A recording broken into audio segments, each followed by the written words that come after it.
blast to ride. Our Vice President Matt Hambridge has committed to our community to help and build another track for Supermoto in New South Wales at Wakefield Park, which will be dirt and tar, which will make it basically track number 2.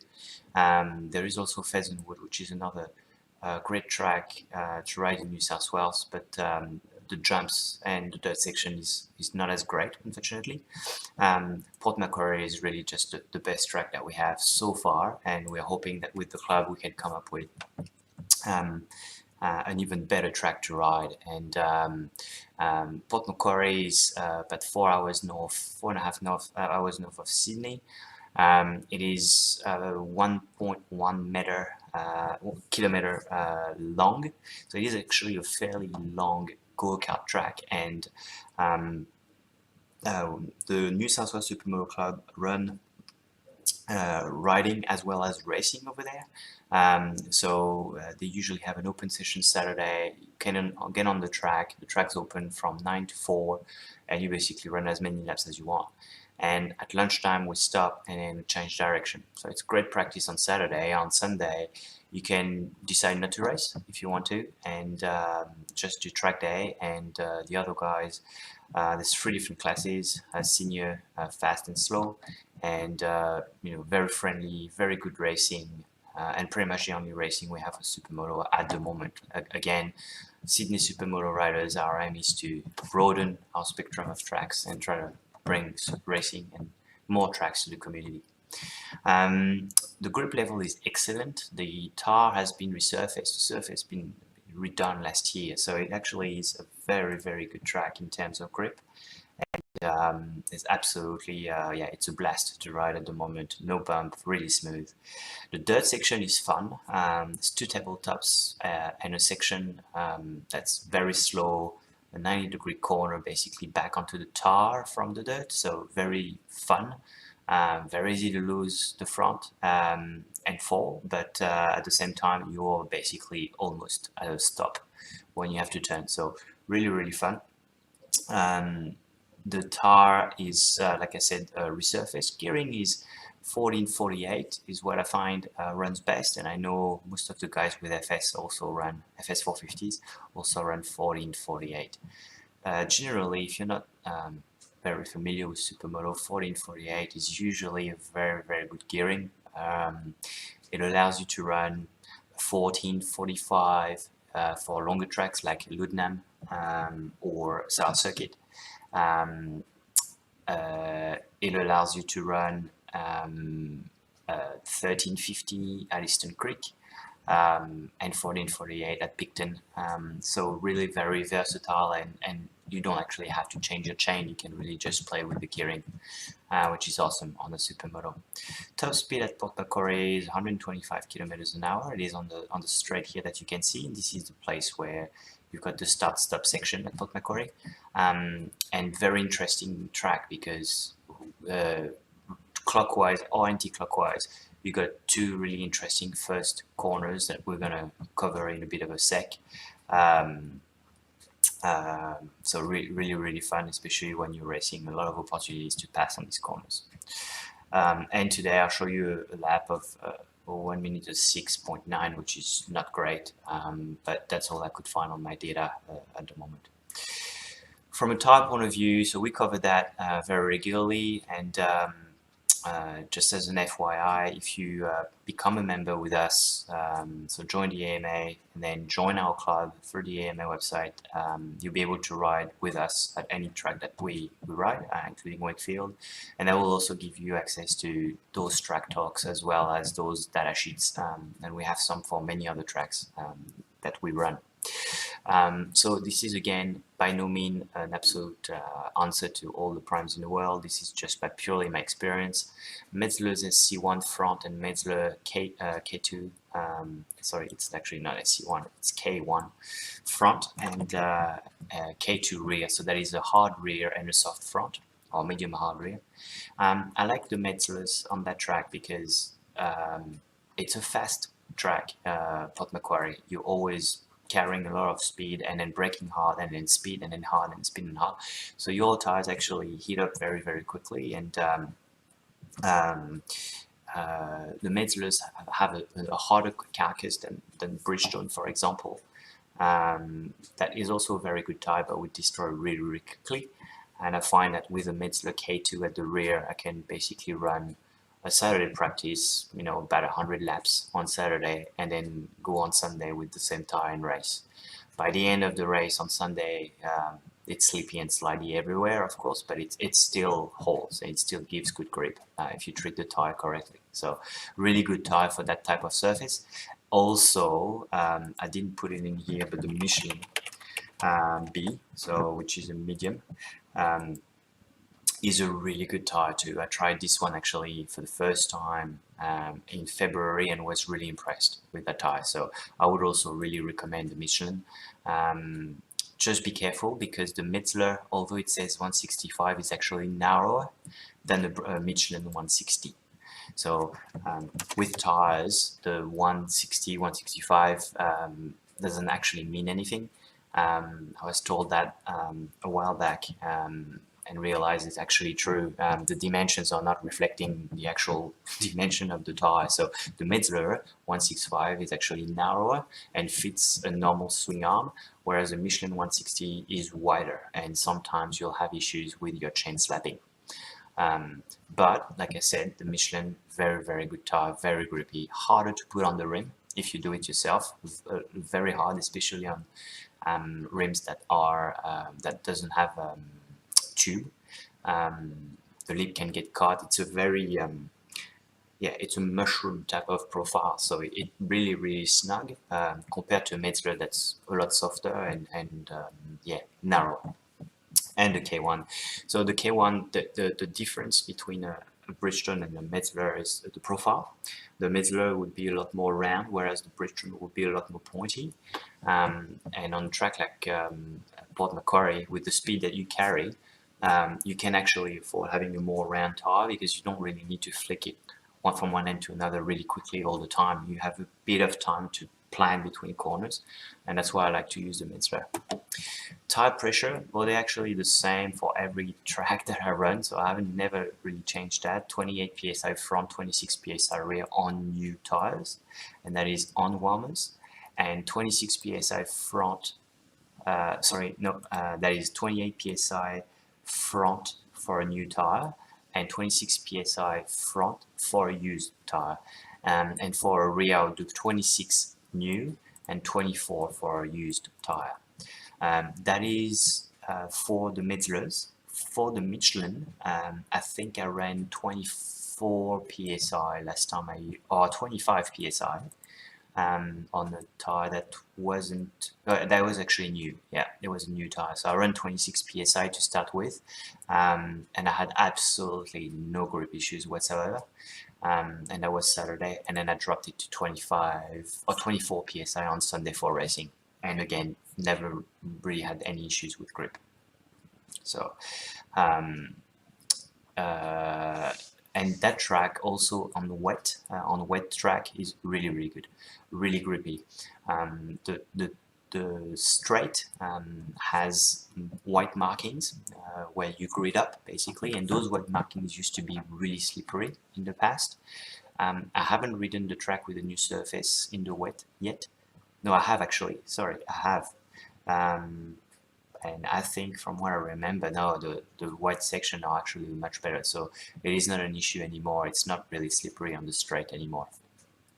From a tire wear point of view, like I said, surface is good, grip is good. It is not abrasive.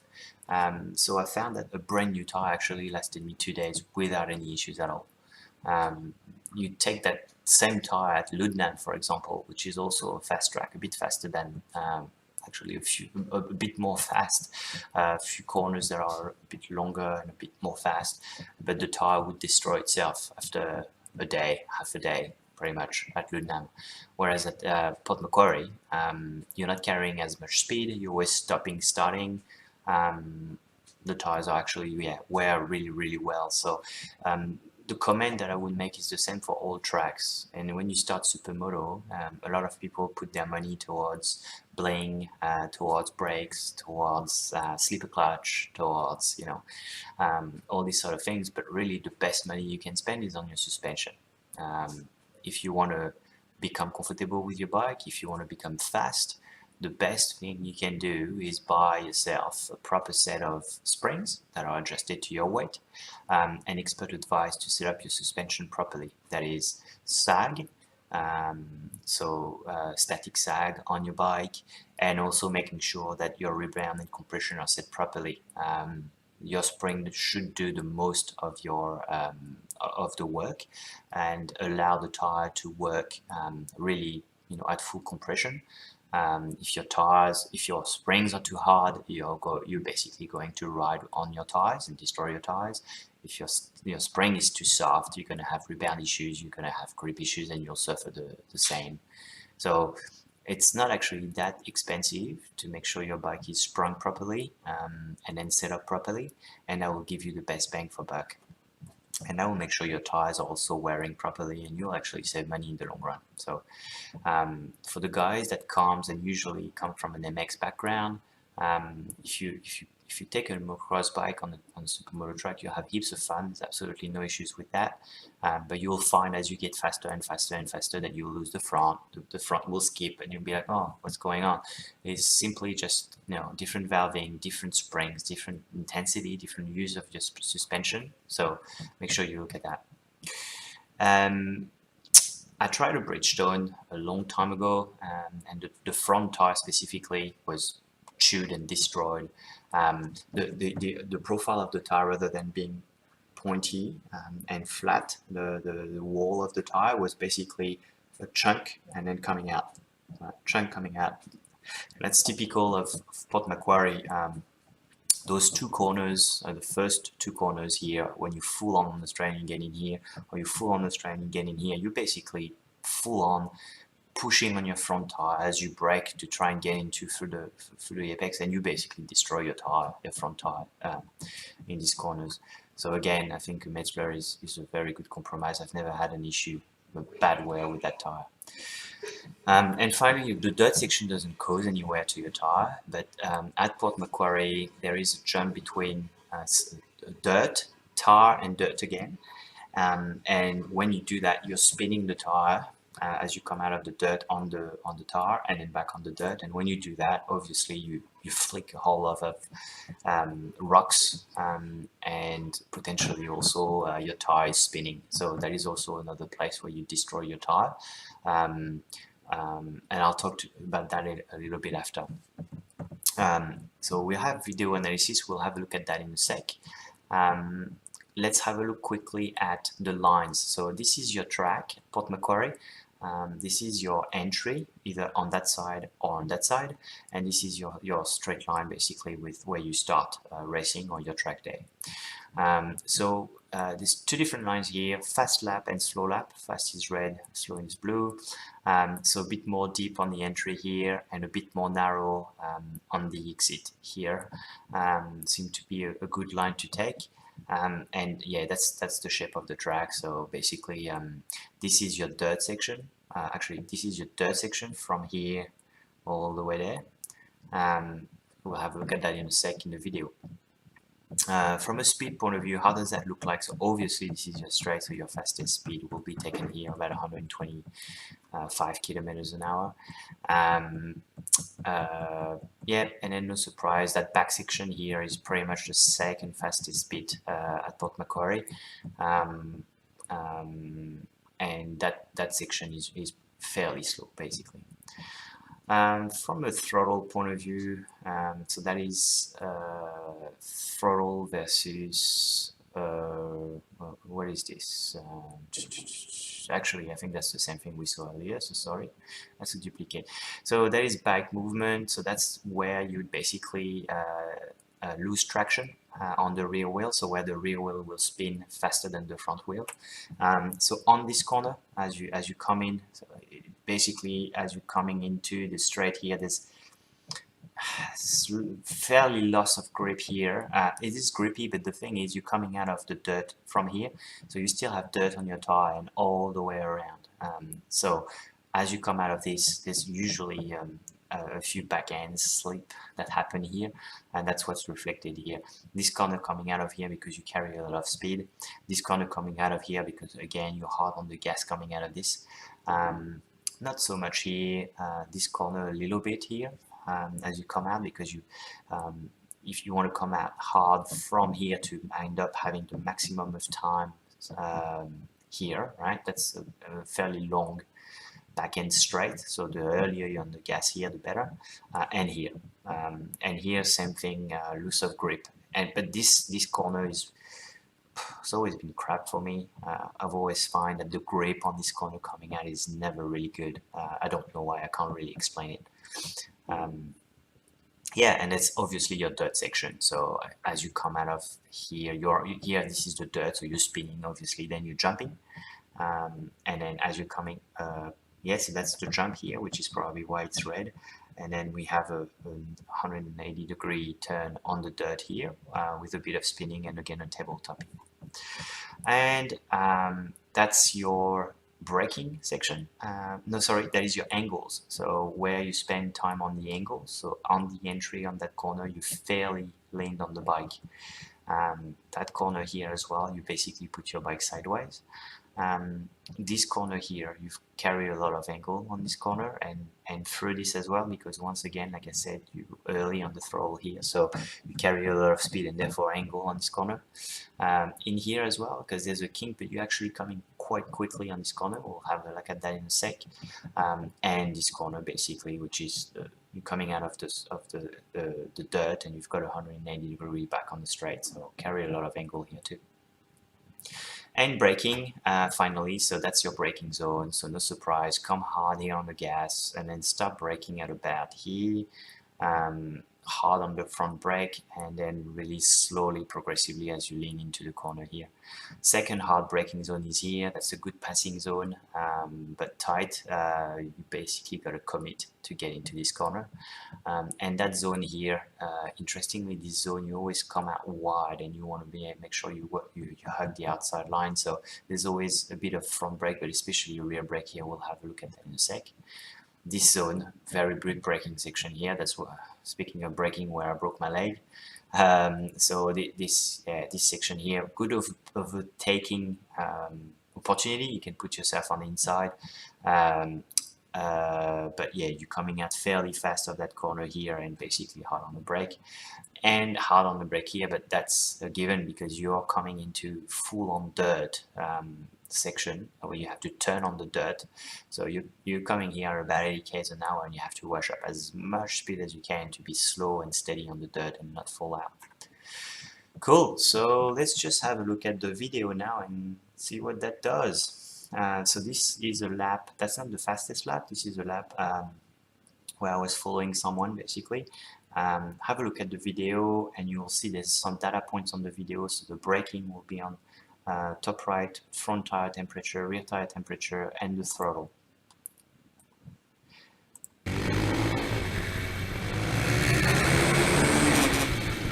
So hard braking, you see where we're on the corner here, the back straight.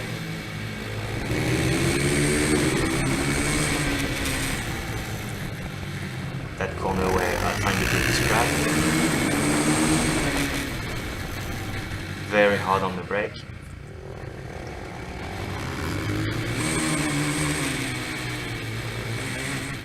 Tabletop number 1.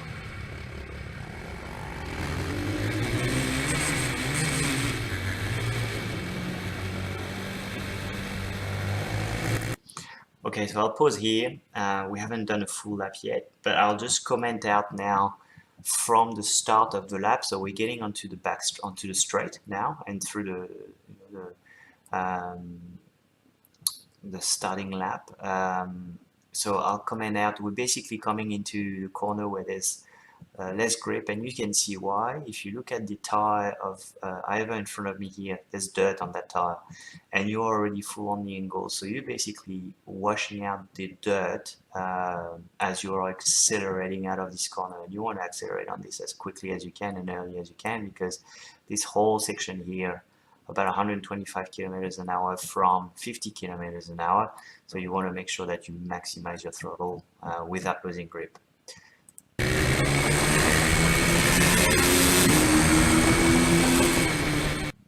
So this is turn number 1. This is a good corner, very fast corner you come in. This corner is interesting because I find the best way to carry speed through this corner is to actually come out wide, like wherever is here, and then draw a line. I think actually last time I didn't use that, but I can zoom out. I can zoom in on the video, which is awesome.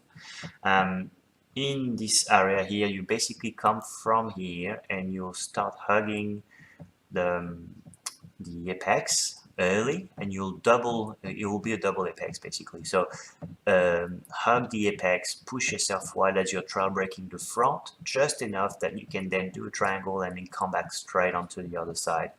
So let's have a look and see what that looks like.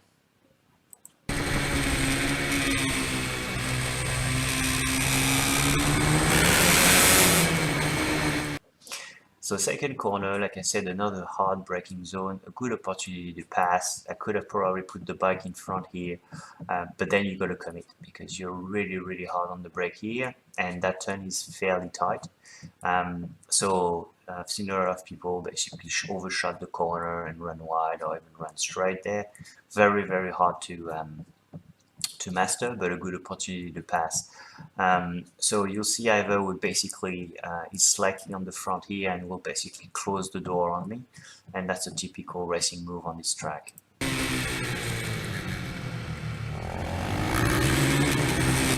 Now, very interesting, as you come out of this corner, especially when you're close to someone else, and now I'm talking racing really, it's pretty much the only video I'm doing on racing at the moment, but as you come out of this corner, you always want to plan the next corner, right? And the corner after, to know what you're going to do and how you're going to fight your opponent basically. So if you're just following, what we tend to do is always put ourselves on the inside or on the inside of the next corner thinking we're going to overtake, but we don't. And what I should have done really here is probably come out a little slower. I'm already too hard on the throttle, which means I'm too wide here, which means he's going to close the door on me anyway, and then I'll lose speed coming out of the next turn. So let's have a look and see what that looks like.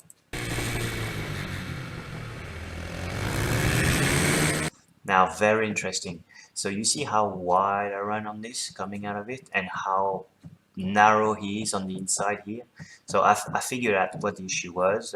Basically had my forks were way too high in the triple clamp, so the bike was sitting straight and I couldn't turn with the bike. It was just always pushing me wide, and that's exactly what's happening here, where Ivor's bike is able to basically turn and keep his line tight to the inside line. And this is a corner where you want to keep your line tight on the inside line so you can prepare for this corner here, which is a double apex, which is a it is a double apex corner, and it is also decreasing camber. So on the video, I don't know if we can see here, probably not, but it's deeping down a little bit, so it's actually going down on the corner. And when it's going down on the corner like that, the first thing you do if you're coming too fast is you're going to lose the front, especially when you're back on the throttle. So two things will happen here. If I can't get back to the inside line early enough, I'll have to hug the inside line of that corner, and basically I will lose speed. Whereas Ivor will be able to carry more speed than me and have his bike set up not too hard on the brakes. He'll have his bike set up flat and will be able to turn without upsetting the front or the geometry of the bike.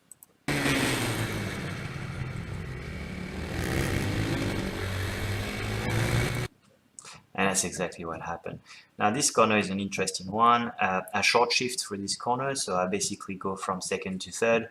I'm not very high in the revs, but the reason I do that is so I basically don't have to worry about changing gear halfway through this corner. So I short shift just before tipping it in, and all I have to focus is opening my throttle wide and making sure I get a good line and a good drive out of this corner. When you get a good drive out of this corner, you end up really wide on the exit here. And depending on, again, we were talking about racecraft earlier and planning your corners and your exit. If I planned this correctly, the corner before, I would have been on the inside, and then I would have hugged, would have been able to roll the throttle, be on the throttle earlier on the previous corner, which I wasn't. I had to roll the throttle off because my line was completely off, which means I would have carried more speed here, which means I would have carried Ivor, and I would have been able to put my bike on the inside line of him and basically brake next to him. And there's nothing he can do there. He just has to basically let me pass.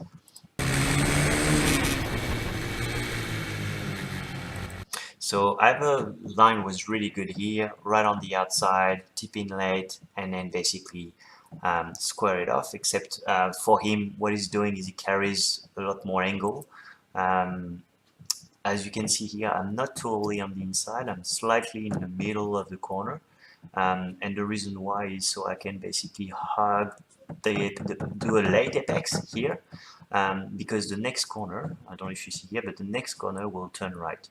And so the next corner is critical. You want to carry as much speed as you can from this point on, from wherever it is basically, to the end of that section. And so if you are hard on the gas right now, and you do that too early, you're going to push yourself wide, so you'll end up on the on that left hand side here, which means here you'll have to roll the throttle off, which means then you'll lose speed for this. But if you late apex and you're able to accelerate while you keep on the left side of the track here, you then have a much better chance to carry more speed through the right hander if you take the correct line, and then carry that speed all the way through to the end. Let's have a look.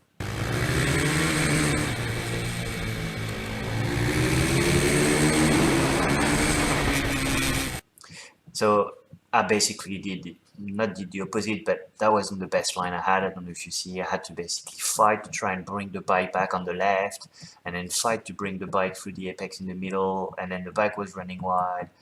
So that wasn't really the right thing to do. The right thing to do would have probably be sort out my suspension, but be slow down a little bit on the exit of the previous corner. So not the right hander, sorry, the left hander, and make sure I would stay on the left and tip it late, and then I would have been able to commit on the acceleration and carry more speed through that corner and then catch Ava. Now on this section here, this is interesting because this section is where usually I catch a lot of people. There's not a lot of section at Port Macquarie, especially last time I was really bad. And frustrated, but this section usually I'm good at, and it comes from road racing where you're basically able to carry a lot of speed through braking, right, and trail the front at high speed. Usually motocrossers seems to slow down a little bit more on this corner than usual. I usually tend to like come in flat out through this corner and then drop 2 gears and then hard on the brake as I'm leaning on the bike, and basically use that opportunity to catch the person in front of me. But then what this means is that in the next corner I have to be very careful because I'm coming in a lot harder with a lot more braking than the other person in front of me, and then that means I will be slower on the exit, whereas the next person in front of me will usually be better set up to accelerate through the next section. So you can catch people here. Overtaking here, it's difficult. I mean, you can do it, but when you are racing with others that are at the same level than you are, it's kind of difficult to do that in this section.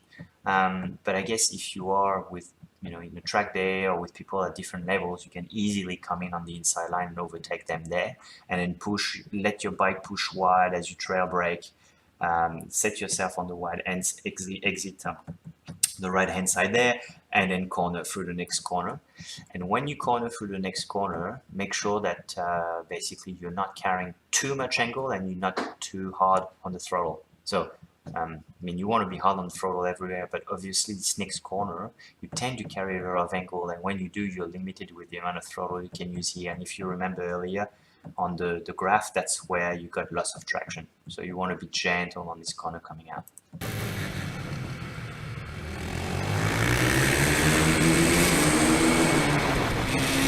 So this one is interesting, and that's the new layout at Port Macquarie now. You see how we're coming out pretty fast now. I think I've watched speed already. I'm already on the front brake, as you can see.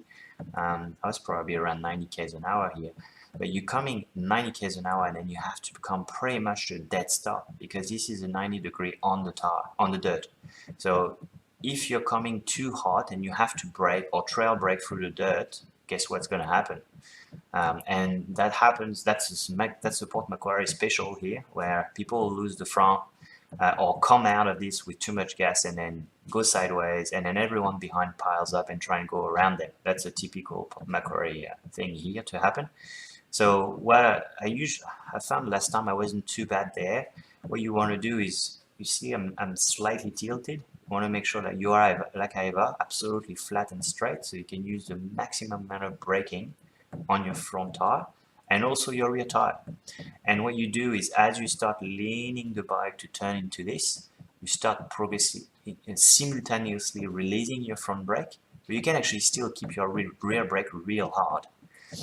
So as you lean the bike, it's basically a transition from flat, hard brake to start leaning, let go of the front brake, let go of the front brake, let go of the front brake, but your rear brake stays pretty much dead solid.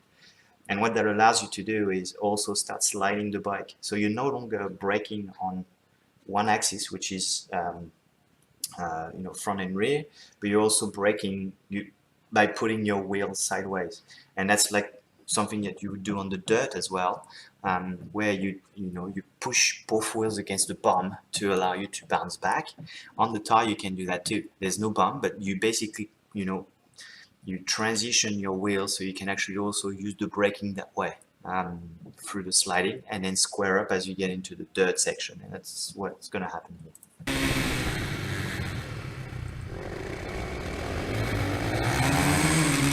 So that section just before here, there was tar.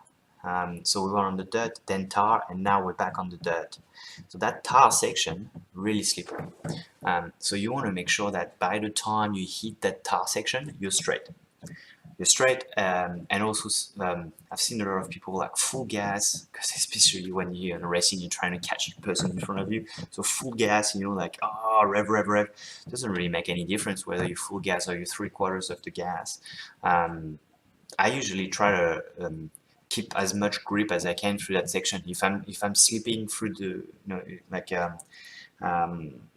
spinning the wheel all the way on the tar section, it's not really effective. So because then you don't have much control. So 3/4 of the gas is enough on that section to allow you to go straight without upsetting the bike too much.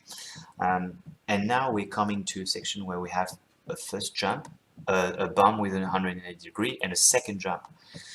So I'm not an expert in dirt, so don't take the word of me, but my experience at Port Mac is that this jump, I've seen very fast guys come onto this really hard, like harder than I could ever do that. And when they land, they pretty much land on the bump. So that all the motocrossers are very comfortable doing this. I'm not. I would tend to roll off the throttle just before I get to the jump, so I can, so I can land on the lip of the jump before the jump, and then progress through my corner. But the fast guys actually carry that speed through the jump and then land on the bump and start turning. So I think that's pretty much something you, if you're comfortable doing, you can do, and I've seen that make a big difference in the lap times. So as you see, rolled off the throttle, and I went very much on the bump and then down the ramp, where some guys would basically come straight out and then they would land pretty much wherever he's here and negotiate the bump. In here, there's two sections that you can take. There's two lines. There's the outside line, so you basically go around the bump. The advantage of that line is you can carry more speed through that, and it would basically give you grip as you turn. And that's one thing of beauty with Supermoto that people don't realize. We're both on slicks, but you have a ton of grip on the dirt because it's just all mechanical grip. You're just carrying speed through the bump, and the bump allows you to turn. So you won't lose the front wheel or the rear wheel. Obviously, if you touch your brakes through that, you will. But if you stand on your peg and you basically, like you're doing with enduro, you're turning the bike with with the weight of your body, hugging your tank with your legs, being very loose on your hands, so you can feel what's happening in your handlebar and your front suspension. The bike will turn easily, and you can carry very much speed through that. The second line is where that yellow flag is, and that's the line I will take to overtake Iva. So yes, I have overtaken Iva on the yellow flag. Full disclaimer. And but that line on the racing day is a very good line to take to try and overtake someone that would take the outside line. The downside of that is you have to basically come out of this as straight as possible, and you will have to wash a lot more speed than if you're going through the bump. But the fast motocrossers that will need to overtake here will have absolutely no problem throwing themselves on the inside line and coming out of it straight. And when you come out of it, you'll get into a second jump.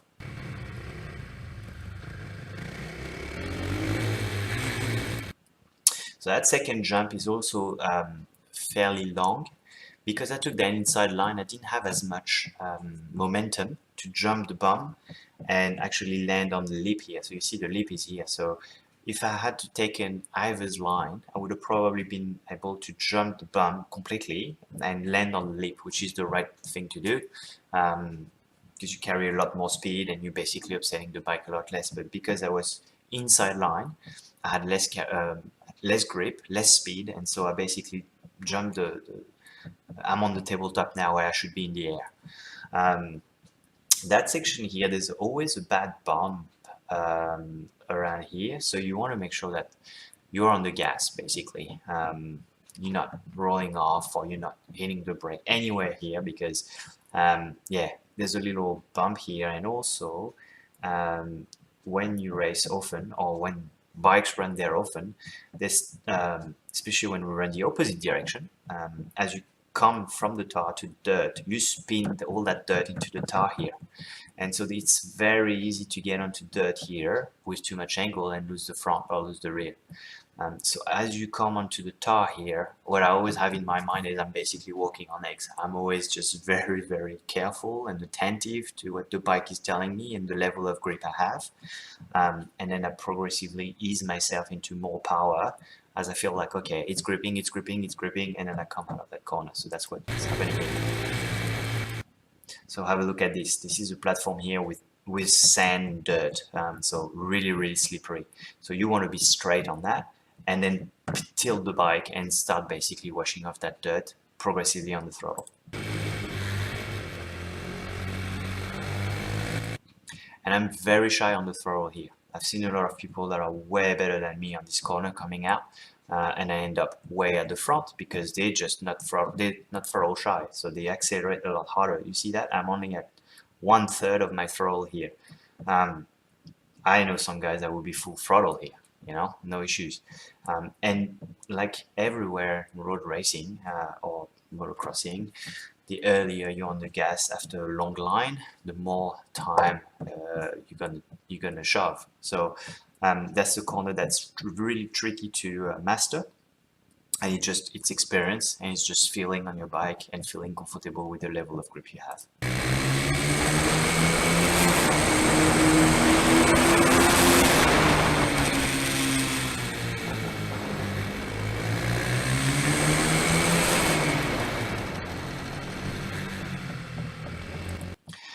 All right, that's it. That was a lap.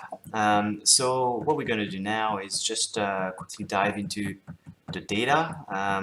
I'll just switch back into my screen here. Let's have a look at the data and see what it tells us. So usually what I do is I would basically analyze corner after corner, but I had a few I've asked feedback for my previous session to a few people, and it's a bit too technical. I think I'm probably going too much into the detail of the data. That's obviously something I'm passionate about, but I can understand that it's probably a bit too complicated or too. I can appreciate it's a lot to ingest. So I'm not going to go into the detail basically of everything. I'm just going to cover at a high level what it means, and maybe have a look with you as at the key information that this tells us at Port Macquarie. So the first thing is this screen will show you basically all the sensors that I have on my bike.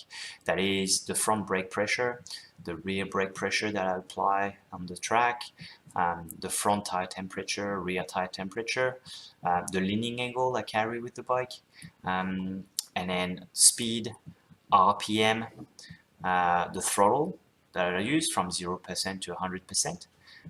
The wheel spin, so when the rear wheel starts to go faster than the front wheel, it will basically go up, and when the rear wheel goes slower than the front wheel, that is when I back it in. So that's and there's more information in that, but I'll just stay at that level. So let's have a look at the lines. Let's start with lines. So I'm showing you a fast lap in red and a slow lap, and what I mean by a slow lap, it's 0.3 of a difference in time, which is nothing. But the interesting thing is, when I had a look at that earlier, you see the two main corners where you're going to make time at Port Macquarie, or the two corners before the straight. So that is this corner here if you're running anti-clockwise, and this corner here. And similarly, if you're running clockwise, clockwise, yeah. So this, sorry, so that was this corner here for anti-clockwise, yeah. No, for clockwise and anti-clockwise. So I'll start with this corner here. So if you're going clockwise, you're coming out of this corner on the angle for quite a long time.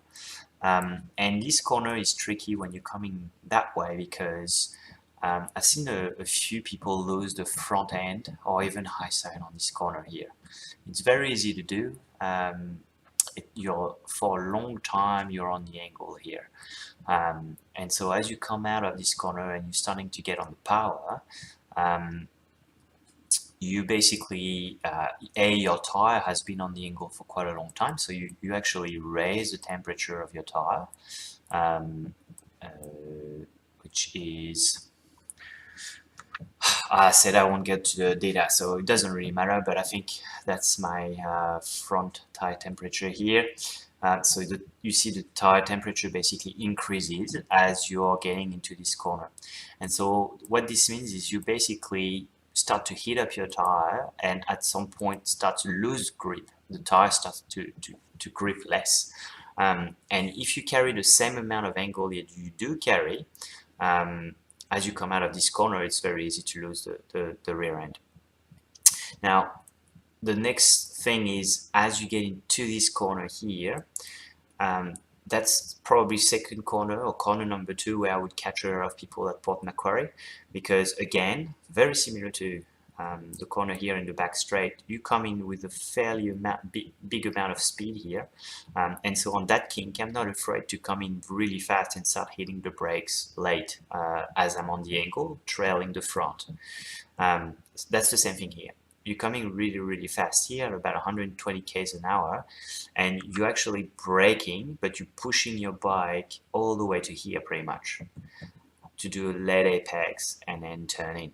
So I'll basically hug the apex here, trailing the front, and then the bike will start running wide because I'm carrying too much speed.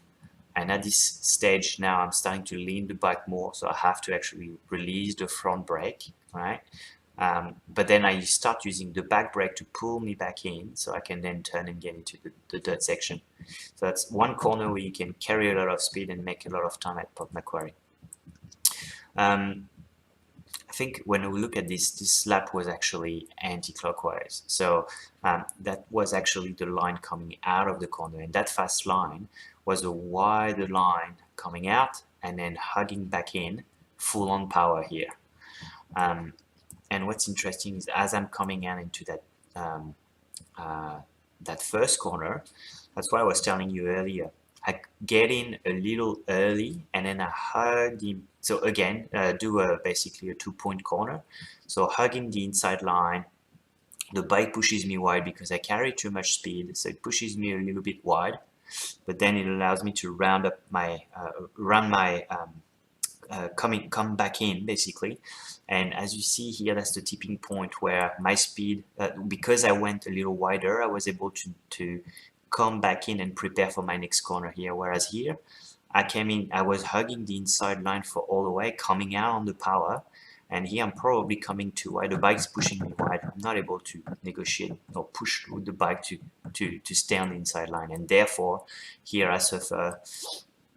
So this line here will show me the amount of seconds that I'm losing from my slow lap to my fast lap. You can see here, it's like 1 second between the start of the straight and that first corner here. So one full second, and that 1 full second, sorry, my computer is dying. That 1 full second is explained by that line in turn 1. So yeah, really important to get a little bit more on the inside, but then push wide so you can basically square off your bike and then hug that left hand side so you can turn in easily. I'll zoom into this line here. This one is an interesting one. I was talking to you a little bit earlier about it. Remember in the video with Ivor when I was saying my bike was running wide, I couldn't figure out why. Well, no surprise here. That gray line is the slow line. So once again here, my bike was pushing wide, and then I had to roll the throttle off to try and get as much of the left-hand side of the track as possible to try and turn. I went too deep, too close, because I couldn't come back in, and therefore I was pushed wide here. I had to roll the throttle off and lost a whole bunch of time here. So that red line here, I think, is really explained to you very well what's happening here. I was saying at the beginning, remember, tune your suspension, make sure you've got the right spring, make sure you have the right rebound. That's your difference here, and that difference is another,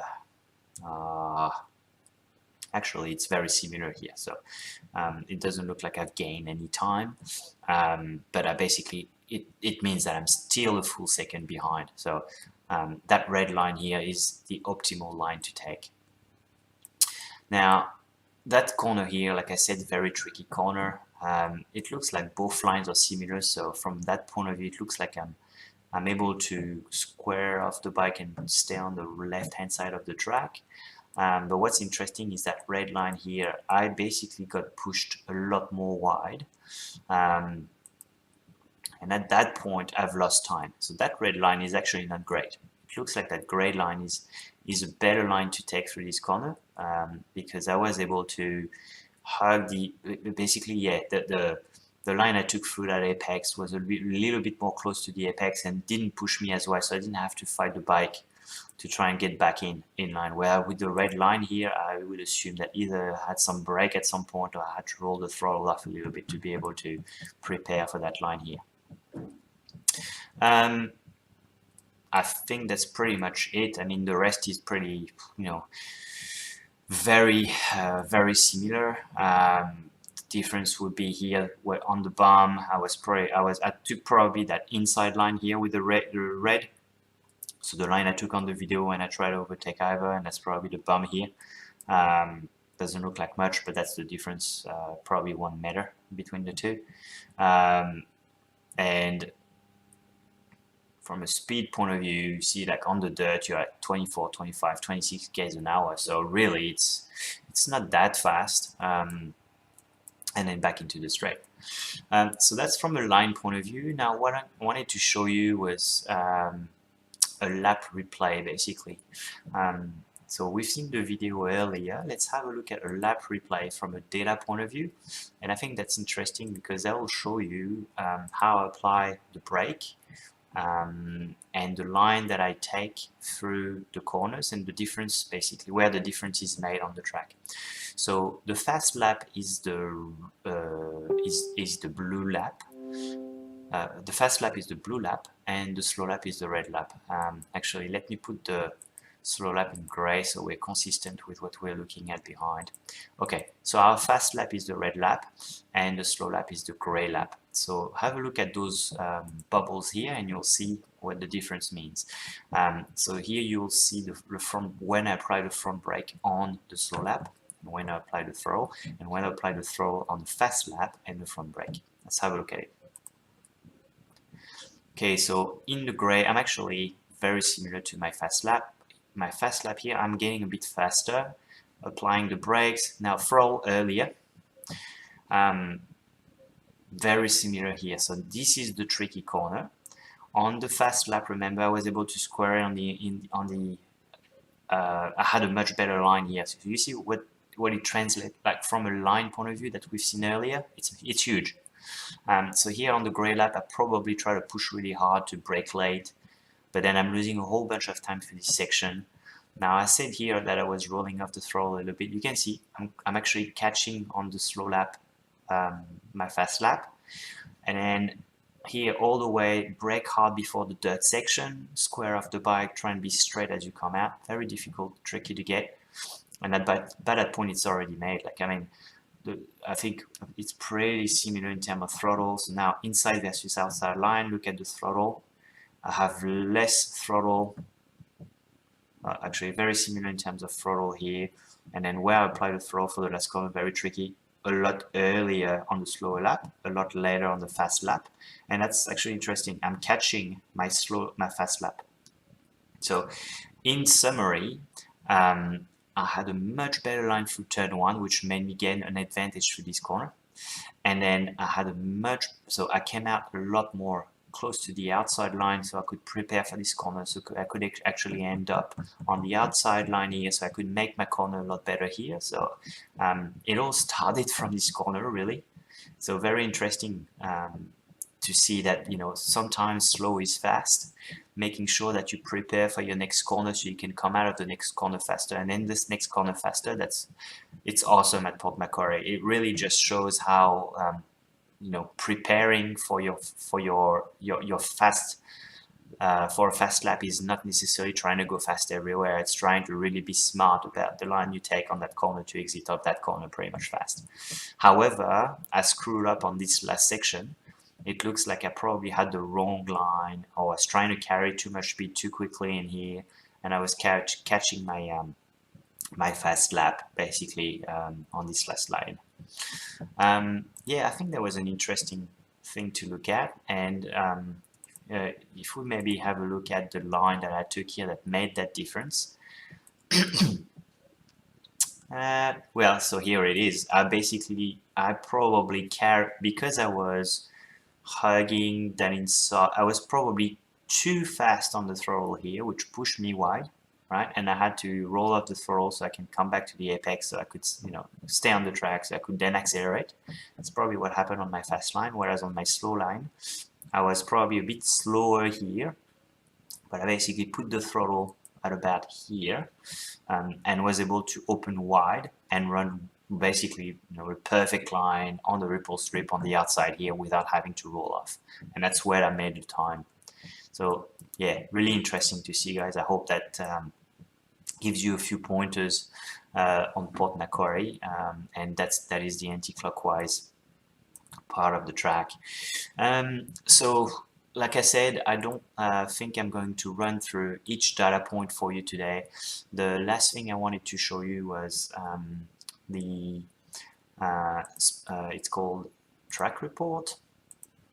So track report will show us where the braking is done, where the loss of traction is observed. So if we have a look at that quickly. Okay, so this is showing me compared to speed where my braking point are from a rear brake point of view. So I just wanted to cover with you rear brake, and especially I mean, for those of you racers, you understand the benefit of using your rear brake, of course. But when you start with Supermoto or even with road bikes, a lot of people don't use their rear brake. And it's actually really, really important. It is a tool that you have at your disposal to take you out of trouble pretty much at every corner. An old-timer racer that always used to tell me, if you're if every corner you take, you should be thinking that you're not going to make the corner. um, and that's how you know that you're doing it properly. And so that rear brake is really your last point of resort to pull you out of a tricky situation. So with Supermoto, you would use the rear brake for two reasons. Number one, to back it in. Some people don't do that. They just hit the front brake, drop the gear, and then let the clutch go, and that will let the bike slide. It's actually not really the right way of doing it. I mean, in my opinion, anyway. And especially when you have a slipper clutch, you're not gonna do that much. If you have a soft spring on your clutch, or it's just gonna, it's not gonna really put the bike on an angle unless you're braking really hard and you know what you're doing. So you always want to touch a little bit of back brake. I've explained that in a few of my videos, but basically, as you can see here, this is the rear brake on my back brake, and you see it's always a very, very hard but short action. It's like hit the hard brake, put your bike in a slide motion, and then release the back brake. And as you release the back brake, the bike is still sliding. So it is just a touch and go action. And that happens here as you're running anti-clockwise to put the bike on the side, and then that's it. Let go of the rear, focus on your front, focus on putting the bike on an angle, focus on your line here. Second corner is here, also a bit of back brake, put yourself on the slide, let the bike catch itself, and then focus. And you see here, I actually use back brake on this corner a lot, and especially here. And now that if you followed everything I've said so far, you probably understand why. Because my bike is pushing wide always when I come out of this bloody corner, and then I set myself for failure here, and then everyone basically is able to catch me here. So I use as much back brake as I can here to try and make bring my bike to the left-hand side of that track. So that's a tool you have at your disposal to bring yourself back in line when you run wide. I use a bit of back brake on this corner here too, because as you come out hard of that corner, sometimes I carry a bit too much speed here, and so that allows me to hug that inside line and then shoot for this corner here. If I don't use the back brake here, basically I run a little wide, and that means I have to roll the throttle off here, which is absolutely not what you want to do. Here, of course, put the bike on the slide and then negotiate that corner here. And through this section, so remember earlier I was saying I can't really hard on this section. That explains to you why I use that rear brake a lot here. Is because I'm going very fast and I'm on an angle, right? Because I'm carrying a lot more speed than everyone, or that, sorry, I shouldn't say that. I'm carrying a lot of speed on this kink, which means I'm limited in the amount of front brake I can grab. So therefore, I use as much rear brake as I can to slow me down. And that allows me to basically get a lot more speed and shoot through this corner and then focus on braking in here.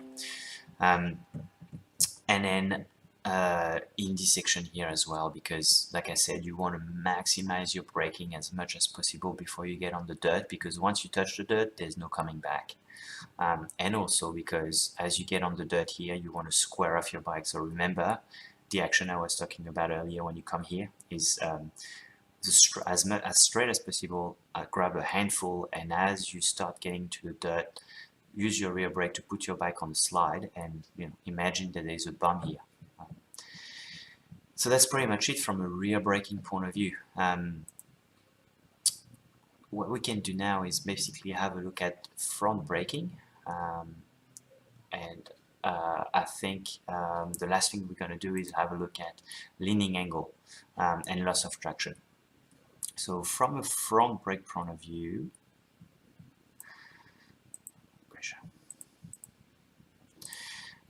so no surprise, it aligns with the use of my rear brake, but you see, I don't know if you can picture it, but my rear brake is always basically in the first third of my braking action.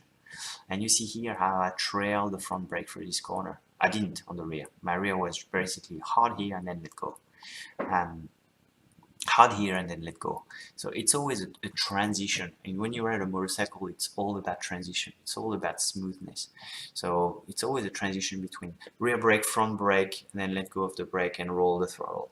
So you cycle through those different mechanisms, rear, front, trail, accelerate, brake, accelerate, and you always want to be on the acceleration while you're still on the brake as you let go of the brake. And so it's practicing that smoothness that would make you a better and a more effective rider. So interestingly here, you see this corner, I'm not trailing really hard, really deep on this corner. I don't know if I was racing on this line. I don't know what I was doing. If it was a practice or qualifying line, maybe I would have still been on the brake a little harder than that. My guess is that there was probably someone shutting the door on me here, and I probably had to watch more speed than I would as usual, and then follow them through this turn. Interestingly, I don't trail as hard on this corner. I'm actually assuming that this data is through a racing. It's probably a racing line or following someone, because I would expect to see some trailing all the way through the middle of this corner here. And then no surprise here, as I mentioned to you. So this is really important, guys. You see the difference between the front brake, very light, and the rear brake, full on here. That is all because at 100 k's an hour here, you can only grab so much front brake. So if you want to come fast through this corner, you gotta do it in a way that you're not gonna crash. So by actioning my rear brake as hard as I could through this kink, it allows me to go through with much speed without pushing my front so hard that I would actually lose the front. So that's I think a good representation. And then here basically use compared to the rear, use my front as late as possible, and then let go and focus on my turn. And then interestingly, through the dirt, well, interestingly, actually that makes a lot of sense. I don't actually use my front brake through the dirt here. It's only rear brake, because you have a Behringer with 4 bloody pistons on a Supermoto wheels on a full dirt track. So the last thing you want to do is touch a little bit of that and you're gone. Whereas your front brake, you can use a lot of front brake on the dirt and allow you to turn easily. So that's exactly what's happening here. Okay, and then the last thing was leaning angle. So leaning angle, as you can see here, that's my leaning angle displayed on the bottom left. So leaning angle. So yeah, leaning angle, as you come in through turn 1, you carry quite a lot of angle, but it actually reduces here because, like I said, I do an early entry, so I hug the ripple strip pretty much here, and then I push my bike wide. So around that part of the track, actually the ripple strip would probably be here, right? And I'm in the middle or 3/4 of the right hand side of the track. So that's where I would basically have the most amount of leaning angle. And then that's my slowest point on this corner, which means that now I'm basically squaring off my bike, picking up my bike, and then accelerating. So from the moment you brake really hard and you're really leaning a lot, right?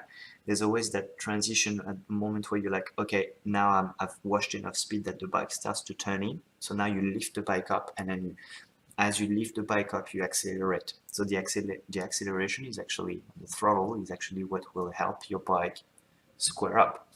So it's that transition between leaning the bike, braking, trailing. Your bike is pushing wide, you're going too fast, you're slowing down, okay, now you're going slow enough that the bike starts to turn back into the corner, and now you transition with the throttle and you pick up the bike and then you start accelerating through the inside line. I carry angle through this corner here, but not so much again because I was probably following someone here and here. This I'm surprised because I know that it's very easy to carry a lot of angle here, and I've seen a few people, especially road guys, carry a lot of angle through this. Like I said, it's a decreasing camber, so I'm always very wary of this corner. You want to be really smooth. And another trick is actually when you use a bit of back brake, what you do is your bike is effectively going downhill on this corner because it's a decreasing corner. So because it's going downhill, the nose is diving a little bit. So if you use a bit of back brake, what it does is it will basically seat the bike, and now your bike is flat, which means that you, as you accelerate, you actually have better grip and better turning ability because your bike won't be nosedive on the corner. So that's here. And then, yeah, the rest is pretty much it. I mean, this section looks like you carry a bit of angle because, again, you're coming hard on the gas here, trying to square up, and then you're not really slowing down here. So you carry a lot of momentum and speed and therefore angle for this corner. So the more angle you carry, the more gentle you want to be on your entry and on your exit. You don't just want to be flicking the bike in and keep pulling the bike up. Because that's where trouble happens. So here also a lot of angle because, like I said, I carry a lot of speed here, so I come in with a lot of angle, therefore I don't use a lot of brake, front brake. And then through the dirt, that makes a lot of sense. And finally that last corner here. So that was Port Macquarie. I think what's interesting to see at Port Macquarie is from a split report point of view. So these are all my different sections of the track, and split report will basically give me the best times in each section of the track. So if we have a look at that, you see lap 2, I basically did my personal best in each of these sections all the way to section 10, and then the last section is here. I've basically lost a lot of time. So therefore, I didn't actually end up doing my best time. So that's section 10 through 12 is the last turn before the straight. So let me bring that up. That is the track, the map. Show map. So that is basically 10, 11, 12 is dirt, and then back on the tar. So that last section is where a lot of people lose time, including me, lose time. Either because you're trying to overtake someone, or either because you're just chickening out on the dirt. And that's also, so it's really, that's why I love this track, because dirt trackers have a way to shine compared to road racer guys, because road racer guys would probably be a lot more comfortable in those fast corners here. So these two corners here, and then the corner here, like I mentioned earlier, and they will always be struggling on those. But then as soon as you get on the dirt section, the dirt tracker guys will be gone, because like I explained earlier, they will gun it through this section, take the tabletop, jump straight into the bump, and then take the bump much quicker, second tabletop a lot quicker. So from a timing point of view, you gain easily a second or 2 seconds here, because 25 k's an hour for a slow road racer guy like me, or 35 k's an hour, and 10 k's difference between here and here for a motocrosser, also makes it 2 seconds a lap. So it gives everyone the ability to basically make a good time and race equally. The road racer guys would be good, coming out of this. So that whole section will be, a second. That whole section will be 0.8 of a second, another 0.2 of a second. So yeah, you've got advantages on both disciplines, but really I find what works best at Port Macquarie, like every other track, is really being smooth between your transition, throttle, brake, throttle, brake. And you can see here, that's my throttle, and then it overlays with my braking. So accelerate throttle, let go of the throttle just here, and as I let go of the throttle, see, front brake starts to pick up. And it's always that balancing action, front brake, rear brake, front brake, rear brake, let go of the front brake, accelerate at the same time. And so the more smooth you are at progressively get into your controls on your motorcycle, the less you move on the bike, so the less you upset your bike, so the more speed you carry. Um, if you look at all the fast guys in Europe that ride Supermoto, they ride foot on their pegs. They don't ride road racing style. They don't ride dirt track style. They ride foot on the pegs, and it just follow the bike from one corner to another. And I was talking to a fast guy about that, and he said it's all about not upsetting the bike, letting the bike do the work. So personally, I'm not able to do that. I just don't have the confidence. I ride road racing style at Port Macquarie. Um, I think every corner at Port Macquarie is road racing style for me. If you follow the other videos, I explained how some corners I do dirt track, some corners I do road racing. At Port Macquarie, you carry a lot of speed through every corner. So therefore, I use my body as much as I can to try and fight that centrifugal force and pull me back in. And if you've seen on the video, I struggle really hard to try and get back in line. So I have to use my body to try and compensate for that. The dirt section is the only place where I would use my leg, this corner and this corner. I know a few guys, I know Webby's leg out everywhere on this track. Seems to work for him really well, but personally that's how I would ride it and recommend to ride it. And again, being smooth with your throttle and your control is the best way. Okay, sorry guys, my wife is basically kicking me out of the webinar now, so I'll have to go. I hope that was helpful for everyone, and yeah, really excited to be back on track, whether it's with the New South Wales Supermoto guys or with us. And our next track day will be at Picton. We don't have a date yet. We will be basically very shortly announcing new dates, and we're also looking at new tracks that we'll be able to ride and race this year. And like I said, our vice president is also working at building Wakefield, which will be awesome. And when we have that track built, we're really count on you guys to support us, come and ride with us, and further enhance the community of Supermoto. So thank you very much. Thank you, MotoHub. Thank you, Brisk, for supporting us as well. When you join us, you will have basically a list of discount codes that you can use with those guys on parts and accessories and spark plugs. So thank you for supporting the club, guys, and we'll talk to you a bit later. Have a great night.